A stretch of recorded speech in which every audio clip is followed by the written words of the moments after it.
இந்த குழந்தைக்கு 3 இயர்ஸ் இருக்கும்போதே அடிபட்டு அவங்களோட ஃப்ரண்ட் பல் கீழே விழுந்துட்டு இருக்கு. அவங்க பேரண்ட்ஸ் இது பால் பல்லு தானே, உடனே பல் வளர்ந்துரும்னு நினச்சிட்டு அப்படியே விட்டுட்டாங்க. 4 இயர்ஸ் ஆகியும் பல் வளரலைன்ட்டு சொல்லி என்கிட்ட எக்ஸாமினேஷனுக்கு வந்திருந்தாங்க. அப்போ பர்மனன்ட் ஃப்ரண்ட் டீத் வளர்கிறதுக்கான ஏஜ் 7 இயர்ஸ் தான்.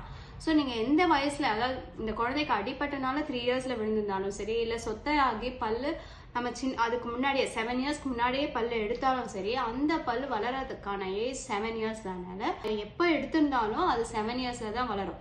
அதே மாதிரி அப்பர் மோலார்ஸ் பார்த்தீங்கன்னா 10 to 12 இயர்ஸ் ஆகும். உங்களுக்கு ஒரு டேபிள் கொடுக்குறேன், அதாவது குழந்தைங்களுக்கு எந்த ஏஜ்லேருந்து எந்த பல்லு வளரும் அப்படின்னு நீங்கள் தெரிஞ்சுக்கலாம். ஸோ நீங்கள் அதுக்காக நீங்கள் பல்லு எடுத்த உடனே பர்மனன்ட் டீத் வளரும்னு நீங்கள் நினச்சிங்கன்னா அது தப்பு.